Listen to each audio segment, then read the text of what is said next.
Hi guys, நம்ம இந்த வீடியோவில் ஹெல்போன் அப்படிங்கிற இந்த சீரீஸோட செகண்ட் பார்ட்டில் என்ன நடந்துச்சு அப்படிங்கிறத பற்றி தான் பார்க்க போகிறோம். வீடியோக்குள்ளே போகிறதுக்கு முன்னாடி நம்ம சேனலை சப்ஸ்கிரைப் பண்ணாதவங்க சப்ஸ்கிரைப் பண்ணிக்கோங்க. அப்படியே மறக்காமல் பக்கத்தில் உள்ள பெல் ஐக்கானையும் கிளிக் பண்ணிக்கோங்க. ஃபர்ஸ்ட் எடுத்த உடனே ஒரு ஆட் மாதிரி ஏதோ ஒன்று ஓடிட்டு இருக்கு. நம்ம பார்க் இறந்து போனது, அது அடுத்து இறந்து போன இன்னும் சில சின்னர்ஸ், ஏஞ்சலால நாள் குறிக்கப்பட்டதுக்கு பிறகும் டீமன்ஸுக்கு பயந்து போய் சூசைட் பண்ணிக்கிட்ட சில பேரை டீமன்ஸ் ஆத்மாவை கொண்டு வந்து திரும்ப சாகடிச்சு நரகத்துக்கு இழுத்துட்டு போறது அப்படின்னு சொல்லி அது எல்லாத்தையும் போட்டு காமிச்சு நீங்க உங்க பாவத்துல இருந்து தப்பிக்கவே முடியாது, ஜின்சு சொன்ன மாதிரி இனிமேலாவது நீங்க திருந்தி வாழ ட்ரை பண்ணுங்க அப்படின்னு நியூ ட்ரூத்தோட புது சேர்மனான கிம் சொல்ல, இப்போ இந்த ஃபவுண்டேஷன் ரொம்பவே வளர்ந்துட்ட மாதிரியும் வெளியே அந்த டீமன்ஸுக்குன்னு அவங்க தனியா சிலையை வச்சுட்ட மாதிரியும் காட்டுறாங்க. இது நிஜமாவே ஒரு ஆப் தான். நியூ ட்ரூத் மக்களோட பாவங்களை அவங்களுக்கு தெரியப்படுத்துற விதமா ஒரு ஆப் ரெடி பண்ணிருக்கதா சொல்லி அதை தான் இப்போ ப்ரொமோட் பண்ணிட்டு இருக்காங்க. அந்த ஃபவுண்டேஷன்ல இருந்து வந்த ஒரு கண்ணாடி போட்டுவன் நாங்க இன்னும் கொஞ்சம் இந்த பெட்டரை எதிர்பார்க்கிறோம். ஒரு சின்னரை காட்டும் போது நீங்க எதுக்காக பாவமான மியூசிக்லாம் போடுறீங்க, மக்களுக்கு பாவம் பண்ணவங்க மேல என்னைக்குமே கருணை வரக்கூடாது அப்படின்னு அவன் சொல்ல, அங்கிருந்த யாங் ஜெய்ங்கிற ஒருத்தர் நாங்க ஒழுங்கா தான் ரெடி பண்ணிருக்கோம், நீங்க இன்னும் என்ன எதிர்பார்க்கறீங்கன்னு எனக்கு புரியல அப்படின்னு சொல்லி அவர் கூட சண்டை போடுற மாதிரி பேசுறாரு. அவரு பேசுறத பார்த்து அந்த கண்ணாடிக்காரன் லைட்டா காண்டாக அவரோட சீஃப் யாங் ஜெய் கிட்ட சத்தம் போட்டு பிரச்சனையை முடிச்சு வச்சு நாங்க இதை சரி பண்ணிடுறோம் அப்படின்னு சொல்லி அவங்க எல்லாரையும் அப்படியே அங்கிருந்து வெளியே அனுப்பிடுறாரு. யாங் ஜெய் தான் இந்த சீரிஸோட செகண்ட் ஹீரோ அப்படின்னு சொல்லலாம். அவருக்கு குழந்தை பிறந்து ஒரு சில மணி நேரம் தான் ஆகுது. இந்த வேலையை முடிச்சுட்டு ஹாஸ்பிட்டலுக்கு போலான்னு இருந்திருப்பாரு. ஆனா அதுக்குள்ள ரீ எடிட்டிங் வேலை வந்துட்டதுனால அவர் அவரோட ஒய்ஃபுக்கு கால் பண்ணி சாரி கேட்டுட்டு முடிஞ்சா அவர் குழந்தையோட போட்டோ வீடியோ ஏதாச்சும் எடுத்து அவருக்கு அனுப்ப சொல்ல அவங்களும் கண்டிப்பா அப்படின்னு சொல்றாங்க. அவர் அப்படியே அவர் ஆபீஸ்ல வேலை பார்க்கிற ஒரு பொண்ணு கிட்ட போய் மியூசிக்கை மாத்தணுமா அப்படின்னு சொல்லிட்டு அப்படியே அவரோட பார்ட்னரை பார்க்க போக அவர் பார்ட்னர் எதையும் நினைச்சு இப்ப ரொம்பவே பயந்து போயிருக்கிற மாதிரி காட்டுறாங்க.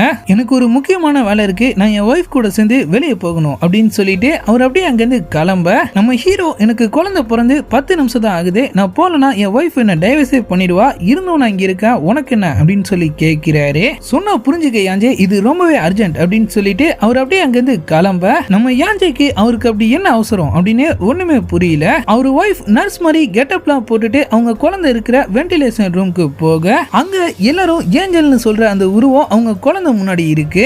சாங்ஸோட குழந்தையான நீ இன்னும் 3 நாள்ல நரகத்துக்கு இழுத்துட்டு போகப்படுவ அப்படின்னு சொல்லிட்டு அது அப்படியே அங்கிருந்து காணாம போக நம்ம ஹீரோ வேலையெல்லாம் முடிச்சுட்டு இப்ப ஹாஸ்பிட்டலுக்கு கிளம்பிடுறாரு. அவரு போற வழியில அவரு பார்ட்னரோட ஒய்ஃப் கிட்ட இருந்து அவருக்கு கால் வருது. இந்த மாதிரி அவர் இன்னும் வீட்டுக்கு வரல, அவருக்கு என்னாச்சுன்னு கொஞ்சம் பார்க்க முடியுமா அப்படின்னு சொல்லி அவங்க கேட்க, நம்ம யாங் ஜேக்கு ஒரே குழப்பமா இருக்கு. அவனோட ஒய்ஃப் கூட தானே வெளியே போறதா சொல்லியிருந்தான், ஆனா அவங்களே நமக்கு கால் பண்ணி கேட்கறாங்களே அப்படின்னு சொல்லிட்டு சரி நான் பாக்குறேன் அப்படின்னு அவரு சொல்ல, அவரு டேபிள்ல இருந்து எடுத்த சோடா ஃபிஷிங் சைட் அப்படிங்கிற ஒரு கம்பெனியோட கார்டு இன்னமும் அவர்கிட்ட தான் இருக்கு அப்படிங்கிறதே அவருக்கு ஞாபகத்துக்கு வருது. வண்டி எடுத்துட்டு அவரு நேரா அவரு ஃப்ரெண்டை தேடி அந்த சைட்டுக்கு போக வழியில ஏர ஹெட்டை சேர்ந்த சில பேர் அவரை வழி மறைச்சு இந்த பக்கம் உனக்கு என்ன வேலை அப்படின்னு சொல்லி அவர்கிட்ட லைட்டா பிரச்சனை பண்ற மாதிரி கேட்கிறானுங்க.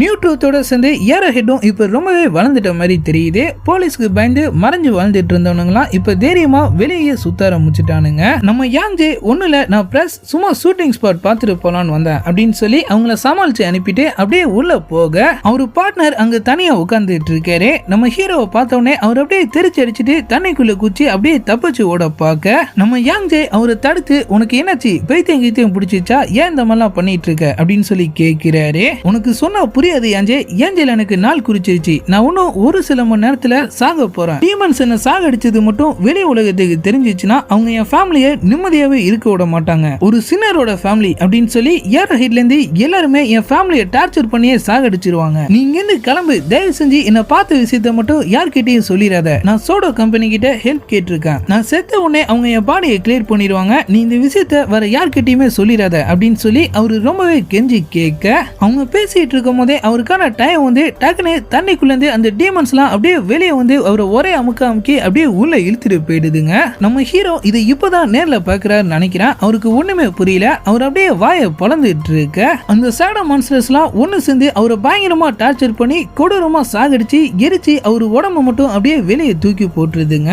அடுத்த ஒரு சில செகண்ட்லயே அவர் சொன்ன மாதிரியே சோடோ கம்பெனியோட ஆளுங்க அங்க வந்து அவர் எலும்பு கூடோட மிச்ச மீதியை எடுத்துக்கிட்டு அவர் சாவுக்கு விட்னஸா இருந்த நம்ம ஹீரோவையும் அப்படியே புடிச்சு இழுத்துட்டு போக, நம்ம யாங் ஜே இதுக்கு முன்னாடி அவர் சேனல்ல இன்டர்வியூ பண்ண ஒரு ப்ரொஃபசர் இப்ப அவர் முன்னாடி இருக்காரு. இந்த விஷயத்தை நீ வேற யார்கிட்டயும் சொல்லக்கூடாது அப்படின்னு அவர் சொல்ல, அவர் ஆளுங்க அவருக்கு அவனுக்கு அப்படியே மயக்க ஊசி போட்டு அப்படியே மட்டையாக்கிடுறாங்க. போன பாட்டுல இறந்து போன மாதிரி காமிச்ச லாயர் மின்னும் இப்ப அங்கதான் இருக்காங்க. இவங்க எல்லாருக்கும் ஹெட்னு நினைக்கிறேன். ப்ரொஃபசர் இவனை விடுறது எனக்கு சேஃப்னு தோணல, இவன் கண்டிப்பா நியூ ட்ரூத் கிட்ட இன்ஃபார்ம் பண்ணதான் போறான் அப்படின்னு சொல்ல மின் அவனை வாட்ச் பண்ணுங்க அப்படின்னு சொல்லிட்டு அப்படியே அங்கிருந்து கிளம்பிடுறாங்க. கண் முடிச்சு பார்த்தா நம்ம யாஞ்சே அவர் கார்ல உட்கார்ந்துட்டு இருக்காரு. வண்டி எடுத்துட்டு நேரா ஹாஸ்பிட்டலுக்கு போய் அவரோட பையனை பார்க்கலான்னு போக அவர் ஒய்ஃப் அவங்க எடுத்த அந்த வீடியோவை அவர்கிட்ட காட்டுறாங்க. நம்ம ஹீரோவால அதை நம்பவே முடியல. அவர் ஒய்ஃப் என் குழந்தை என்ன பாவம் பண்ணுச்சு, அவன் பிறந்து முழுசா ஒரு நாள் கூட ஆகல, அவன் இதுக்காக நரகத்துக்கு போனோம், ஒருவேளை நான் ஒரு பாவம் பண்ணவன பெத்து எடுத்துட்டானா அப்படின்னு சொல்லி அவங்க அப்படியே கதறி அழுதுட்டு இருக்க வென்டிலேஷன் ரூம்ல இருக்கிற அவரு குழந்தைய அப்படியே காட்டுறாங்க. நியூ ட்ரூத் சேர்ந்த அந்த கண்ணாடி போட்டவன் போலீஸ் சப்போர்ட்டோட நேத்து நைட் நம்ம ஹீரோவோட ஃப்ரெண்ட் இறந்து போன அந்த லேக் கிட்ட சர்ச் பண்ணிட்டு இருக்கான். அங்க வந்து ஒரு ஆபீசர் சின்னர்ஸ்லாம் உண்மையிலேயே அவங்க சாகிறத மத்தவங்க கிட்ட இருந்து மறைக்க ட்ரை பண்றாங்க நீங்க நினைக்கிறீங்களா அப்படின்னு சொல்லி கேட்க அந்த கண்ணாடி போட்டவன் அவங்க பண்ண பாவம் வெளியே தெரியக்கூடாதுங்கிறதுக்காக நிறைய சின்னர்ஸ் இப்ப அந்த மாதிரி பண்ணிட்டு இருக்காங்க அப்படின்னு சொல்றான். போலீஸ்க்கு அங்கிருந்து எந்த எவிடன்ஸுமே கிடைக்கல. அந்த கண்ணாடிக்கார கீழே கிடந்த சோடோ கம்பெனியோட ஒரு கார்டை பாக்குற மாதிரி காமிச்சதோட நம்ம ஹீரோ என்ன பண்றதுன்னு தெரியாம பயங்கர குழப்பத்தோட இப்ப ஒரு ஆபீஸ்ல உட்கார்ந்துட்டு இருக்கிற மாதிரி காட்டுறாங்க. அவருக்கு அவரோட ஃப்ரெண்டு சொன்ன அந்த கம்பெனியை பத்தி ஞாபகத்துக்கு வருது. அவர் அப்படியே அதை நெட்ல செக் பண்ணி பார்க்க அந்த கம்பெனியோட வெப்சைட்ல அவங்க நிறைய ஸ்பிரிச்சுவல் சம்பந்தப்பட்ட விஷயம்லாம் பண்றாங்க அப்படிங்கிற மாதிரி போட்டிருக்கு. அவர் அதை பார்த்துட்டு இருக்கிற அதே நேரத்துல அந்த கண்ணாடி ஏஞ்சலால நாள் குறிக்கப்பட்ட இன்னொரு சின்னரை பார்க்க போறான். அவன் இடத்துலயும் சோடோ லாண்ட்ரி சர்வீஸ் அப்படின்னு சோடோ கம்பெனியை பத்தின ஒரு கார்டு இருக்கு. இதை யார் உன்கிட்ட கொடுத்தா அப்படின்னு சொல்லி அவன் கேட்க அந்த சின்னர் ஏஞ்சல் எனக்கு நாள் குறிச்ச ஒரு சில நாள்லயே அவங்க என்ன வந்து பார்த்தாங்க, நீ இறந்து போற விஷயம் யாருக்கும் தெரியக்கூடாதுன்னு நினைச்சினா நீ எங்களை கான்டாக்ட் பண்ணு அப்படின்னு சொல்லி அவங்க தான் இந்த கார்டை கொடுத்துட்டு போனாங்க அப்படின்னு அவர் சொல்ல நம்ம ஹீரோ அவர் ஆபீஸ்ல இன்டர்வியூ பண்ண அந்த ப்ரொஃபஸரோட போன் நம்பரை வாங்கிட்டு அவசரமா இப்ப அவரை தேடி போயிட்டு இருக்காரு. அந்த விஷயத்தை அவரை மானிட்டர் பண்ணிட்டு இருந்த அங்கிருந்த நம்ம மின்னோட ஆளு யாருக்கோ இன்ஃபார்ம் பண்ற மாதிரி காமிச்சதோட நியூ ட்ரூத்தோட சேர்மனான கிம் இப்ப காட்டுறாங்க. ஏஞ்சலால நாள் குறிக்கப்பட்டு அவங்க கிட்ட ஹெல்ப் கேட்டு வந்த ஒருத்தவன நீ பண்ண பாவத்துக்கு உனக்கு சாவுதான் தண்டனை அப்படின்னு சொல்லி ஒரு பெரிய ஸ்டேஜ் மாதிரியான ஒரு செட்டப்ல அவனை அப்படியே மண்டி போட வச்சு அவங்க ஆர்கனைசேஷனுக்கு அதிகமா ஃபண்ட் ரைஸ் பண்ற விஐபிஸ் எல்லாரையும் முன்னாடி சீட்ல உட்கார வச்சு டீமன்ஸ் அவனை கொடூரமா சாகடிக்கிறத வச்சு ஷோ மாதிரி பண்ணி லைவ் ஸ்ட்ரீமிங் மூலியமா அவன் நிறைய காசு பார்த்துட்டு இருக்கிற மாதிரி காட்டுறாங்க. நம்ம யாஞ்சே இப்ப தேடி அலைஞ்சு அந்த ப்ரொஃபஸரோட ஆபீஸ்க்கு இப்ப வந்துடுறாரு. கதவை தட்டலாமா வேணாமா அப்படின்னு சொல்லி அவர் அப்படியே யோசிச்சுட்டு இருக்க டக்குன்னு டோரை ஓபன் பண்ணி அங்க வந்து சில பேர் அவரை பிடிச்சி அப்படியே உள்ள இழுத்துட்டு போயிடுறாங்க. கிம்முக்கு அவங்க கிட்ட ஹெல்ப் கிட்ட அந்த சின்னர் மூலியமா அவனுக்கு ஹெல்ப் பண்ண நினைச்ச நம்ம சோடா கம்பெனியை பத்தியும் அந்த கம்பெனியோட ஹெட்டா நம்ம மீன் தான் இருக்காங்க அப்படிங்கறத பத்தியும் இப்ப தெரிய வந்துருது. அவன் ஒன்னும் சாகலையா அப்படின்னு சொல்லி அவன் அப்படியே யோசிச்சுட்டு இருக்க அந்த ப்ரொஃபசர் உன் ஃப்ரெண்டுக்கு நாங்க ஹெல்ப் தான் பண்ணோம், இத பத்தி நீ வர யார்கிட்டயும் சொல்லக்கூடாது, நியூ ட்ரூத் ஒரு போலியான ஆர்கனைசேஷன் சின்னர்ஸ் மட்டும்தான் அந்த டீமன்ஸ் சாகடிக்குது அப்படின்னு சொல்லி மக்கள் மனசுல அவங்க தேவையில்லாத குற்ற உணர்ச்சியை விதைச்சிட்டு இருக்காங்க. சாவுக்கு பயந்து அவங்க கிட்ட ஹெல்ப் கேட்டு வரவங்களை வச்சு காசு பாக்குற ஒரு கொடூரமான கூட்டம். உன் ஃப்ரெண்ட் செத்த விஷயம் மட்டும் அவங்களுக்கு தெரிஞ்சா அதை வச்சு அவங்க காசு பார்க்க ட்ரை பண்ணுவாங்க, நான் சொல்றத புரிஞ்சுக்கோ அப்படின்னு அவங்க சொல்ல நம்ம யாஞ்சேவும் அவரு நல்லவர் தான் அப்படிங்கறத புரிஞ்சுக்கிட்டு அவர்கிட்ட இருந்த அந்த வீடியோ எடுத்து அப்படியே அவங்க கிட்ட காட்டுறாரு. அதே நேரத்துல கிம்முக்கு லாயர் மீன் இன்னும் உயிரோட தான் இருக்காங்க அப்படிங்கிற விஷயம் தெரிய வந்துட்டதுனால அவன் உடனே அவன் ஆளான அந்த கண்ணாடி போட்டவங்க கிட்ட அவங்க ஆர்கனைசேஷனை கண்ட்ரோல் பண்ணக்கூடிய எல்லா பவரையும் கொடுத்து உடனே அவளை கண்டுபிடி அப்படின்னு சொல்ல அந்த கண்ணாடிக்கார நியூ ட்ரூத்துக்கு பின்னாடி இருந்து வேலை செஞ்சு கொடுக்கிற ஏரோ ஹெட்டுக்கு உடனே கால் பண்ண சொல்றான். நான் ஏற்கனவே சொன்ன மாதிரி ஏரோ ஹெட்டோட ஆளுங்க எல்லா இடத்துலயுமே பரவி இருக்கானுங்க. போலீஸ் ஹெட் குவார்டர்ஸ்ல வேலை பார்த்துட்டு இருந்த ஒரு டிடெக்டிவ் மூலியமா கொஞ்சமா நூல் பிடிச்சி சோடா கம்பெனிக்காக மறைமுகமா வேலை பார்க்கறதா அவங்க சந்தேகப்படுற ஒரு ஆளை கண்டுபிடிக்க யாரோ ஒருத்தர் இப்ப அவரோட வீட்டுக்கு வர மாதிரியும் உள்ள பார்த்தா அவரோட ஒய்ஃபை ஏரோ ஹெட்டை சேர்ந்தவங்க புடிச்சு வச்சு டார்ச்சர் பண்ணிட்டு இருக்கிற மாதிரியும் காட்டுறாங்க. ட்ரூத் ஃபவுண்டேஷனுக்கு டவுட்டை ஏற்படுத்தினால் இவர் தான். அவர் அப்படியே அவங்க எல்லாரையும் அடிச்சு போட்டுட்டு அங்கிருந்து தப்பிக்க ட்ரை பண்ண ஏரோ ஹெட் அவரையும் பிடிச்சிடுறாங்க. அந்த ப்ரொஃபசர் நம்ம ஹீரோவை இப்ப மின் இருக்கிற இடத்துக்கு கூட்டு வந்துடுறாரு. மின் மக்கள்லாம் ஏஞ்சல்ஸ் டீமன் சொல்லப்படுற அந்த விஷயம்லாம் எதுக்காக இந்த மாதிரிலாம் பண்ணிட்டு இருக்கு அப்படிங்கிறது இப்ப வரைக்கும் யாருக்குமே தெரியாது. அதால நாள் குறிக்கப்பட்ட ஒருத்தவன் மக்களை ஏமாத்தி ஒரு ஆர்கனைசேஷனையே உருவாக்கிட்டான். இது கடவுளோட வேலை அப்படின்னு அவன் சொன்னதை நம்பி கடவுள்ங்கிற ஒரு வார்த்தைக்காகவே நிறைய பேர் அவனை ஃபாலோவும் பண்ண ஆரம்பிச்சுட்டாங்க. ஆனா அவன் 10 வருஷமா போராடியும் அவனோட வளர்ச்சி இந்த அளவுக்கு இல்ல. அவன் சொன்னது உண்மை நிரூபிக்கிற விதமா அவனுக்கு கிடைச்ச பார்க்கோட கேஸ் தான் அவனை உலக அளவுல ஃபேமஸ் ஆக்குனுச்சு. நியூ ட்ரூத்தை உலகத்தில் இருக்கிற பாதி மக்கள் இப்ப ஃபாலோ பண்ணிட்டு இருக்காங்க, அவங்களுக்கு பயப்படுறாங்க. இது எல்லாத்தையுமே பொய் நிரூபிக்கணும்னா எங்களுக்கும் பார்க் மாதிரியே ஒரு லைவ் சாம்பிள் வேணும் அப்படின்னு அவங்க சொல்ல, அப்பனா நீங்க எங்களுக்கு ஹெல்ப் பண்ண போறது இல்லையா அப்படின்னு சொல்லி நம்ம ஹீரோ கடுப்பாயி அவங்க கிட்ட கத்திட்டு அப்படியே அங்கிருந்து கிளம்பிடுறாரு. மின் அவரை தடுத்துடுறாங்க. உன் குழந்தை நியூ ட்ரூத் போய் சொல்றாங்க அப்படிங்கறத நிரூபிக்கிறதுக்காக நம்ம கிடைச்ச ஒரு ஆதாரம். அவங்க எந்த சின்னம் பண்ணிருக்க வாய்ப்பே இல்ல. இந்த விஷயம் மட்டும் நியூ ட்ரூத்துக்கு தெரிய வந்துச்சுன்னா உண்மையை மறைக்கிறதுக்காக அவங்க குடும்பத்தையே அழிச்சிருவாங்க, ஜாக்கிரதையா இரு அப்படின்னு சொல்லி அவங்க விசிட்டிங் கார்டை அவர்கிட்ட கொடுத்து கடைசியா ஒரு வாட்டி அவரை யோசிச்சு பார்க்க சொல்ல, யாரோ ஹெட் அவங்க கிட்ட மாட்டின அந்த ஆளையும் அவனோட ஒய்ஃபையும் டார்ச்சர் பண்ணி நம்ம ப்ரொஃபஸரோட பேரை இப்ப வாங்கிடுறாங்க. கண்ணடிக்காரன் அவன் ஆளுங்களோட ப்ரொஃபஸர் எங்க இருக்காருங்கிறத ட்ராக் பண்ண சொல்லிட்டு அப்படியே அங்கிருந்து கிளம்ப, ப்ரொஃபஸர் மின்னோட பாஸ்ட் லைஃபை பத்தியும் அவங்க உண்மையிலேயே மக்களுக்கு ஹெல்ப் பண்ணதான் நினைக்கிறாங்க அப்படிங்கறத பத்தியும் நம்ம ஹீரோக்கு புரிய வைக்க ட்ரை பண்ணிட்டு இருக்காரு. அவரு பொண்ணும் எல்லாரும் ஏஞ்சல்னு சொல்லப்படுற அந்த உருவத்தால நாள் குறிக்கப்பட்டு தான் இறந்து போயிருந்திருப்பாங்க. டீமன்ஸ் அவளை சாகடிச்சு அவளை எலும்பு கூட போட்டு வச்சிருந்த கொடுமையை விட அவ செத்த விஷயம் யாருக்கும் தெரியாது அப்படிங்கிற நிம்மதி தான் எனக்குள்ள அதிகமா இருந்துச்சு. நியூ ட்ரூத் அப்படிப்பட்ட ஒரு உலகத்தை உருவாக்கி வச்சிருக்காங்க, அதை மாத்தணும்னு நினைச்சினா அது உன் கையில தான் இருக்கு அப்படின்னு அவரு சொல்ல, அவரு சொன்னதை பத்தி யோசிச்சுக்கிட்டே நம்ம யாஞ்சே இப்ப ஒரு வீட்டுக்கு வந்துடுறாரு. அவர் அப்படியே ஒரு குழந்தையை தூக்கி வச்சு ஃபீல் பண்ணிட்டு இருக்க, ப்ரொஃபசர் வீட்டுக்கு போற வழியில ஏரோ ஹெட்டோட ஆளுங்க அவரு காரை ஆக்சிடென்ட் பண்ணி அவரை பிடிச்சிடுறாங்க. நம்ம ஹீரோவோட ஒய்ஃபுக்கு ரொம்பவே கஷ்டமா இருக்கு. என் அம்மா ரொம்பவே மோசமானவங்க, அவங்க என்ன பத்தி எப்பயுமே கவலைப்பட்டது இல்ல, என் அப்பாவோட சொத்து மட்டும்தான் அவங்களுக்கு முக்கியமா இருந்துச்சு, அவங்க என்ன நிறைய கொடுமையை படுத்தி இருக்காங்க. ஆனா ஏஞ்சல் அவங்கள மாதிரி ஆளுக்கெல்லாம் நாள் குறிக்காம எதுக்காக என் குழந்தைக்கு போய் அந்த மாதிரி பண்ணோம், அவன் என்ன பாவம் பண்ணா அப்படின்னு சொல்லி அவங்க அப்படியே அழுதுட்டு இருக்க, நம்ம ஹீரோ இன்னைக்கு நான் சில பேரை மீட் பண்ண, அந்த டீமன்ஸ் சின்னர்ஸை மட்டும் சாகடிக்குது அப்படிங்கிறது உண்மை இல்ல, நியூ ட்ரூத் போய் சொல்லிட்டு இருக்காங்க அப்படின்னு சொல்றாரு. அவரு சொன்னதை கேட்டு அவங்க அப்படியே சாக்காக நம்ம ப்ரொஃபசர் இப்ப கண்ணை முழிக்கிறாரு.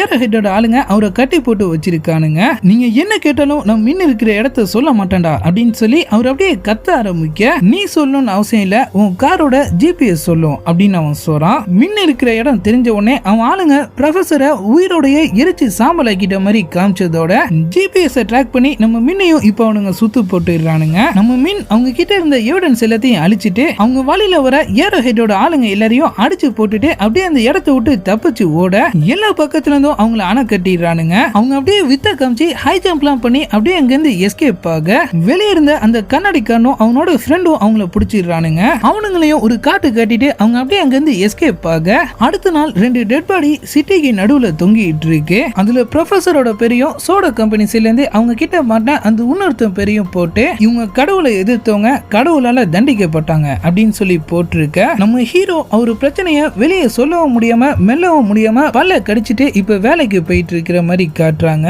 வீட்டுல தனியா இருந்த அவரோட ஒய்ஃப் ரொம்பவே குழப்பத்தோட அப்படியே அவங்க குழந்தைய போய் பார்க்க, நம்ம யாஞ்சே இப்ப ஆபீஸ்க்கு வந்துடுறாரு. டிவில சிட்டிக்கு நடுவுல தொங்கிட்டு இருந்த அந்த டெட் பாடி ப்ரொஃபசர் தான் அப்படிங்கிற மாதிரி நியூஸ் ஓடிட்டு இருக்க, ஏரோ வெப்சைட்லயும் நம்ம மின்னோட போட்டோ காமிச்சு இவங்க தான் கடவுளுக்கு எதிராக செயல்பட்ட அந்த கும்பலோட தலைவி அப்படிங்கிற மாதிரி அனௌன்ஸ் பண்ணிட்டு இருக்கானுங்க. நம்ம மின் நம்ம ஹீரோக்கு கால் பண்ணி என்ன நடந்துட்டு இருக்கு பாத்தியா, நமக்கு நேரம் ரொம்பவே கம்மியா இருக்கு, உன் குழந்தையால மட்டும்தான் இது எல்லாத்தையும் மாத்த முடியும் அப்படிங்கிற மாதிரி சொல்லிட்டு, சரி உன் ஒய்ஃபும் குழந்தையும் எங்க இருக்காங்க அப்படின்னு சொல்லி கேட்க, நம்ம யாஞ்சே வீட்டுல தான் நினைக்கிறான் அப்படின்னு சொல்றாரு. என்னது நினைக்கிறியா, உடனே அது கன்ஃபார்ம் பண்ணு அப்படின்னு அவங்க சொல்ல, அவரோட ஒய்ஃப் அவர் எவ்வளவு சொல்லி கேட்காம நியூ ட்ரூத் ஃபவுண்டேஷன் வாசலுக்கு இப்ப வந்துட்ட மாதிரி காட்டுறாங்க. நம்ம ஹீரோ அவங்களுக்கு கால் பண்ணி பார்த்துட்டு அவங்க போன் எடுக்கலன்னே, ஆஹா வேலையை காமிச்சிட்டா போல அப்படின்னு சொல்லிட்டு நேரா நியூ ட்ரூத்துக்கு கிளம்பிடுறாரு. அவர் ஒய்ஃப் இப்ப உள்ளே போயிடுறாங்க.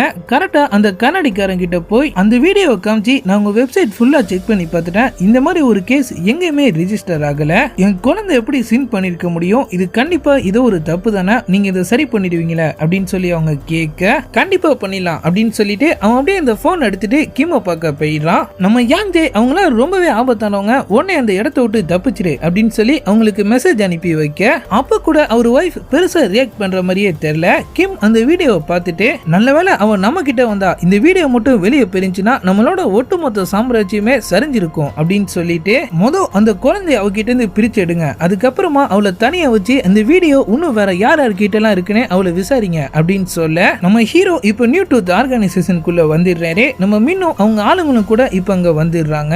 கிம்மோட ஆளுங்க அவர் ஒய்ஃப் கிட்ட போய் அவங்கள வேற ஒரு இடத்துக்கு கூட்டு போறதா சொல்லி அவங்க குழந்தைய வலுக்கட்டாயமா அவங்க கிட்ட இருந்து புடுங்கிட்டு அப்படியே அங்க இருந்து கிளம்ப, அவங்க ரொம்பவே பயந்து போயிடுறாங்க. என் குழந்தை என்கிட்ட கொடுத்துருங்க அப்படின்னு சொல்லிட்டு அவங்க அப்படியே அவங்க பின்னாடியே போக அவங்க ஆள் ஒருத்தன் இன்னைக்கான பிரஸ் மீட் கேன்சல் ஆயிடுச்சு அப்படின்னு சொல்லி வெளியே இருந்த ரிப்போர்ட்டர்ஸ் கிட்ட இன்ஃபார்ம் பண்ணிட்டு இருக்கான். நம்ம மின் சிக்னல் கொடுக்க அவங்க கூட வந்த ஒருத்தர் டக்குன்னு பிரஸுக்கு நடுவுல ஓடி போய் எனக்கும் நாள் குறிக்கப்பட்டிருக்கு, நான் இன்னும் 10 நிமிஷத்துல சாக போறேன் அப்படின்னு சொல்லி அப்படியே கத்த ஆரம்பிச்சிடுறாரு. அவரு இன்னும் கொஞ்ச நேரத்துல சாக போறாரு அப்படின்னு சொல்லி அந்த இடமே அப்படியே பரபரப்பாயிடுது. அந்த கேப்பை யூஸ் பண்ணி அவங்க 2 பேரும் அப்படியே உள்ள போக உள்ள அவர் ஒய்ஃபையும் குழந்தையும் பிரிக்க ட்ரை பண்ணிட்டு இருக்காங்க. அதை பார்த்த உடனே நம்ம ஹீரோ அப்படியே முன்னாடி போக மீன் அவரை தடுத்துட்டு உள்ள புந்து அவங்க எல்லாரையும் அப்படியே பந்தாட ஆரம்பிச்சிடுறாங்க. அந்த சூனிய கிளவிக்கிட்ட இருந்து நம்ம ஹீரோவும் அவர் ஒய்ஃபும் சேர்ந்து அவங்க குழந்தைய வாங்க அவங்க 3 பேரும் எந்த சத்தமும் இல்லாம வந்த மாதிரியே திரும்பவும் அப்படியே பேஸ்மெண்ட்டுக்கு போயிடுறாங்க. கண்ணாடிக்காரன் மேல உள்ள பிரச்சனை எல்லாம் சமாளிச்சுட்டு அதுக்குள்ள அங்க வந்துடுறான். அவனுக்கு டாட்டா சொல்லிட்டு அவங்க எல்லாரும் அப்படியே அங்க இருந்து எஸ்கேப் ஆக கிம்முக்கு மண்டை காய ஆரம்பிச்சிருது. நம்ம கண்ணாடிக்காரனை போட்டு அடி அடின்னு அடிச்சுட்டு நீ பண்ண வேலையால என் மொத்த சாம்ராஜ்யமும் சரிய போகுது அப்படின்னு சொல்லி அவன் அப்படியே புலம்பிட்டு இருக்க மீன் நம்ம யாஞ்சேவை கூட்டிட்டு அவங்களுக்கு தெரிஞ்சாலு அப்படின்னு சொல்லி இப்ப ஏதோ ஒரு இடத்துக்கு கூட்டு வராங்க. அங்க ஒரு கண்ணாடி போட்டவர் இருக்காரு. ரொம்ப காலமா நானும் ட்ரூத் ஃபவுண்டேஷனோட ரூல்ஸை ஃபாலோ பண்ணி தான் வாழ்ந்துட்டு இருந்தேன். நான் என் வாழ்க்கையில ஒரு சீன் கூட பண்ணதே கிடையாது. ஆனா ஏஞ்சல் எனக்கும் நாள் குறிச்சிருச்சு. நான் என்ன பாவம் பண்ணேன்னு தெரியாம நான் தினம் செத்துட்டு இருந்தேன். ஆனா உங்க குழந்தை நான் பாவம் பண்ணலங்கிறதுக்கான ஒரு ஆதாரம் எனக்கு இப்ப கொஞ்சம் நிம்மதியா இருக்கு அப்படின்னு அவன் சொல்ல நம்ம முதல் இந்த வீடியோவை சோசியல் மீடியால அப்லோட் பண்ணோம் அப்படின்னு சொல்றாங்க. நான் ஒரு யூடியூப் சேனல் வச்சிருந்தேன். ஆனா நான் சாக போறது தெரிஞ்ச உடனே நான் வீடியோ போடுறதே நிறுத்திட்டேன். கண்டிப்பா இப்ப இதுல வீடியோ அப்லோட் பண்ணா நிறைய பேர் பார்ப்பாங்க அப்படின்னு சொல்லிட்டு அந்த கண்ணாடி போட்டவன் அப்படியே கபோர்ட ஓபன் பண்ணி உள்ள இருந்து அதுக்கான எக்யூப்மெண்ட்ஸ் எல்லாத்தையும் எடுக்க உள்ள ஸ்டார்டிங்லலாம் ஏரோ ஹெட்டுக்காக பேசிட்டு இருந்த அந்த யூடியூபர் யூஸ் பண்ணிட்டு இருந்த ஒரு மண்டவோடு இருக்கு. மீன் இப்ப அவங்க நினைச்ச மாதிரியே அவங்க குழந்தையோட வீடியோவை சோசியல் மீடியால அப்லோட் பண்ணிடுறாங்க. எந்த பாவமும் செய்யாத இந்த குழந்தைய இன்னைக்கு நைட் 9:30க்கு டீமன்ஸ் கொல்ல போகுது. அதுக்கப்புறமா நியூ ட்ரூத் சொன்ன எல்லாமே பொய்ங்கிறது உங்களுக்கே தெரியும் அப்படின்னு அவங்க சொல்ல அவங்க சொன்ன டயத்தை கேட்டு அங்கிருந்தவரு லைட்டா ஷாக் ஆகிறாரு. உண்மையை சொல்லணும்னா ஏரோ ஹெட்லயே இவன் தான் முக்கியமான ஆளு. ஸ்டார்டிங்லனா கடவுள் நம்ம கிட்ட பேசுறாரு அப்படின்னு சொல்லி பைத்தியக்கார மாதிரி பேசி நிறைய பேரை அவன் ஃபாலோவர்ஸ் வச்சு கொல்ல வச்சதும் இவன் தான். ஒரு நாள் அவன் ஏஞ்சல்னு சொல்லப்படுற அந்த உருவம் அவனுக்கே நாள் குறிச்சிருந்திருக்கும். அன்னையில இருந்தா அது எல்லாத்தையும் விட்டுட்டு இவன் ஒரு சாதாரண வாழ்க்கையை வாழ ஆரம்பிச்சிருந்திருப்பான். இப்ப நியூ ட்ரூத்துக்கு போன் அடிச்சு அவன் யாருங்கிறத சொல்லிட்டு நான் ரொம்ப காலமா உங்க ரூல்ஸை ஃபாலோ பண்ணி தான் வாழ்ந்துட்டு இருக்கேன். இருந்தும் கூட எனக்கு நாள் குறிக்கப்பட்டுருச்சு. அந்த குழந்தை தான் நான் பாவம் பண்ணாதவன் அப்படிங்கிறத எனக்கு நிரூபிக்க போது இப்ப நீங்க என்ன சொல்ல போறீங்க அப்படின்னு சொல்லி கேட்க அவன் ஒளரி கொண்டதை வச்சு கிம்முக்கு அவங்க 2 பேரோட சாவுக்கும் 5 நிமிஷம் தான் வித்தியாசம் இருக்கு அப்படிங்கிறது தெரிய வருது. அவனை சுத்தி இருந்தவங்களாம் சமாளிக்க அவனுக்கு ஐடியா கொடுக்க கிம்மும் அதை ஃபாலோ பண்ணி ஏன்னா நீ கடவுளால தேர்ந்தெடுக்கப்பட்டவன் அப்படின்னு சொல்றான். கடவுள் இந்த குழந்தைக்கு நாள் குறிச்சு பெரிய தப்பு பண்ணிட்டாரு. இது மக்களுக்கு தெரிஞ்சா பெரிய பிரச்சனையா வரும் அப்படின்னு சொல்லி உன் சாவை வச்சு அதை சரி கட்ட பாக்குறாரு. நீ அவருக்கு ரொம்பவே நெருக்கமாயிட்ட அப்படின்னு அவன் சொல்ல அவன் அப்படியே குசியா போயிடுறான். நான் கடவுளுக்கு நெருக்கமானவனா இது எனக்கு அப்பவே தெரியும் அப்படின்னு சொல்லி அவன் அப்படியே பைத்தியம் மாதிரி சிரிச்சிட்டு இருக்க கிம்மும் அவனோட ஆளுங்களும் சாக்கோட சாக்கா சரி நீ எங்க இருக்குன்னு சொல்லு அப்படின்னு சொல்லி கேட்கிறானுங்க. சிரிச்சிட்டு இருந்தவன் டக்குன்னு சீரியஸ் ஆயிடுறான். நான் எங்க இருந்தா என்ன, இது என்னோட வேலை, இதை நானே முடிச்சுக்கிறேன் அப்படின்னு சொல்லிட்டு அவன் அப்படியே அவன் போனை தூக்கி ஒரு மூலையில போட்டுட்டு ரொம்ப சந்தோஷமா அப்படியே திரும்ப வீட்டுக்கு போக மின் லைவ் டெலிகாஸ்டுக்காக வேற ஒரு இடத்துக்கு போகணும்னு சொன்னாங்களே கூட்டு போறதுக்காக அவங்க ஆளுங்க வந்துட்டாங்களா அப்படின்னு பாக்கிறதுக்காக நம்ம ஹீரோ அப்படியே கீழே வராரு. பார்த்தா அங்க எல்லாரும் செத்து கிடக்காங்க. பக்கத்துல அவங்க வீட்டுல இருந்த அந்த பைத்தியக்காரன் கையில கத்தியோட உட்கார்ந்துட்டு இருக்கான். இவனும் ஏரோ ஹெட்ட சேர்ந்தவன் அப்படிங்கிறது தெரிஞ்ச உடனே நம்ம யாஞ்சே மேல ஓடி போய் நம்ம மின்ன வான் பண்ண அந்த சைக்கோ அவர் அப்படியே அடிச்சு தள்ளி விட்டுட்டு அப்படியே உள்ள ஓடுறான். அங்கிருந்த நம்ம மீன் அவனை தடுக்க யாஞ்சேவோட வைஃப் அவங்க குழந்தையை தூக்கிட்டு அப்படியே வெளியே ஓடிடுறாங்க. இன்னும் கொஞ்ச நேரம் மட்டும்தான் பாக்கி இருக்கு. அவங்க ஒளிஞ்சிருந்த இடத்துக்கு பக்கத்துல இருந்த ஒரு மேன்ஷனுக்கு நடுவுல வந்து என் குழந்தையை டீமன்ஸ் கொல்ல போது நீங்க தான் அதை வெளி உலகத்துக்கு தெரியப்படுத்தணும் அப்படின்னு அவங்க சொல்ல அந்த சைக்கோவை சமாளிச்சுட்டு நம்ம மின்னும் இப்ப அங்க வந்துடுறாங்க.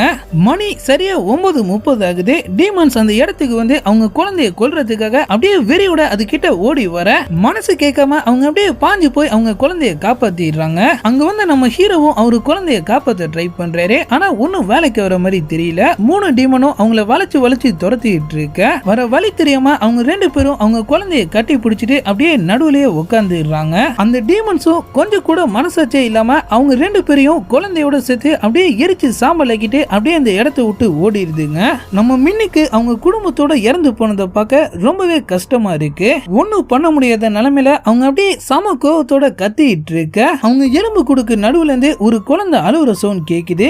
என்னன்னு பார்த்தா அவங்க குழந்தை ஒன்னும் சாகல. அங்கிருந்த எல்லாருக்குமே அது ரொம்பவே ஆச்சரியமா இருக்கு. இது எப்படி சாத்தியமாகும் அப்படின்னு சொல்லி அவங்க எல்லாரும் அப்படியே வாயை பொளந்துட்டு இருக்க, அங்கிருந்த அந்த சைக்கோ வானத்தை பார்த்து, கடவுளே நீ என்ன உன் கணக்குல தப்பு பண்ணிட்டியா, சரி நானே உனக்காக அதை முடிச்சு வைக்கிறேன் அப்படின்னு சொல்லிட்டு அவனை தடுக்க வந்த நம்ம மின்னையும் தள்ளி விட்டுட்டு அப்படியே அவங்க குழந்தைய கொல்ல போறான். ஆனா அதுக்குள்ள மணி 9:35 ஆயிடுது, இது அவனுக்கான டைம் அப்படின்னு சொல்லி அவன் அப்படியே அந்த குழந்தைய கொல்ல போக மண்ணுக்குள்ள இருந்து டக்குன்னு ஒரு டீமன் அப்படியே பாஞ்சு வந்து அவனை அடிச்சு அங்கிருந்து இழுத்துட்டு போயிடுது. மத்த டீமன்ஸும் அங்க வர எல்லாம் சேர்ந்து அவனை எரிச்சு எலும்பு கூட ஆக்கிட்டு அப்படியே அங்கிருந்து காணாம போயிடுதுங்க. அங்கிருந்த மக்களுக்கெல்லாம் ஒண்ணுமே புரியல. நம்ம மீன் அந்த குழந்தைய எடுத்துட்டு அப்படியே அங்கிருந்து எஸ்கேப் ஆக நியூ ட்ரூத்தை சேர்ந்த அந்த கண்ணாடி போட்டவனும் அவன் ஆளுங்களும் இப்ப அந்த இடத்துக்கு வந்துடுறாங்க. வழக்கம் போல அவ கடவுளை எதிர்க்க ட்ரை பண்றா அப்படின்னு சொல்லி அவன் அப்படியே நம்ம மீனை பிடிக்க ட்ரை பண்ண, கூட்டத்துல இருந்து வந்த ஒரு பெரியவரு அவனை தடுத்து, போதும் நீங்க பண்ண அட்டுழித்தெல்லாம் இதோட நிறுத்திக்கங்க அப்படின்னு சொல்றாரு. கண்ணாடிக்கு சமக்கம் வந்துடுது. நாங்க நட அட்டுழியம் பண்ணோம், நீ எங்களையே எதிர்த்து பேசுறியா அப்படின்னு சொல்லிட்டு அவன் அப்படியே அந்த வயசானவரை போட்டு சமாடி அடிக்க ஆரம்பிச்சிடுறான். எல்லா மக்களுமே அதை பார்த்துடுறாங்க. இவ்வளவு காலமா அவங்களுக்காக வேலை பார்த்துட்டு இருந்த போலீஸ்காரே வேற வழி இல்லாம அப்படியே அந்த கண்ணாடிக்காரனை அரெஸ்ட் பண்ணி அங்கிருந்து கூட்டு போக, நம்ம மீன் குழந்தையோட அந்த இடத்தை விட்டு தப்பிச்சு இப்போ ஒரு டாக்ஸில ஏறிடுறாங்க. சீக்கிரமா இந்த இடத்தை விட்டு எவ்வளவு தூரம் போக முடியுமோ அவ்வளவு தூரம் போங்க அப்படின்னு அவங்க சொல்ல, அந்த டாக்ஸி டிரைவரும் கவலைப்படாதீங்க மீன், போலீஸ் கண்ணில் படாம உங்களை இங்கிருந்து கூட்டு போக வேண்டியது என்னோட பொறுப்பு அப்படின்னு சொல்றாரு. மீன் கையில இருந்த நம்ம ஹீரோவோட குழந்தை திடீர்னு அப்படியே க்ளோ ஆகுற மாதிரி காமிச்சதோட அப்படியே கட் பண்ணா இப்போ நியூ ட்ரூத் ஃபவுண்டேஷனை காட்டுறாங்க. அவங்க மியூசியத்துல இருந்த நம்ம பார்க்கோட டெட் பாடி திடீர்னு அப்படியே அதிர ஆரம்பிக்குது. என்னன்னு பார்த்தா காத்துல இருந்து அழிஞ்சு போனதோட உடம்ப அது அப்படியே கொஞ்சம் கொஞ்சமா ரெக்கவர் பண்ணிட்டு திரும்பவும் நம்ம பார்க் அப்படியே உயிரோட வந்துட்ட மாதிரி காமிச்சதோட அப்படியே இந்த சீரீஸ் முடியுது. உண்மையை சொல்லணும்னா இந்த சீரீஸ் இதோட முடியல, இனிமேதான் ஆரம்பிக்கவே போகுது. சீசன் 1 நம்ம இந்த சீரீஸோட ஒரு இன்ட்ரோவா வச்சுக்கலாம். யாங்ஜேவோட குழந்தைய அந்த டீமன்ஸ் எதுக்காக கொல்லாம விட்டுச்சு, உண்மையிலேயே அதுங்க தான் கொல்லாம விட்டுச்சா இல்ல அந்த குழந்தைய அதுங்களால கொல்ல முடியலையா, பார்க்க எப்படி திரும்ப உயிரோட வந்தாங்க, வண்டியில போகும்போது அந்த குழந்தை எதுக்காக க்ளோ ஆனிச்சு, ஒருவேளை அவன் தான் இனிமே இந்த உலகத்தை காப்பாத்த போறானா அப்படிங்கறதெல்லாம் நம்ம இந்த சீரீஸோட சீசன் 2 பார்த்து தான் தெரிஞ்சுக்கணும். அது வரைக்கும் வெயிட் பண்றதை விட்டா நமக்கு வர வழியில இதோட இந்த வீடியோவும் முடிஞ்சிருச்சு. நம்ம இதே மாதிரி இன்னொரு வீடியோல சந்திக்கலாம். அது வரைக்கும் குட் பை.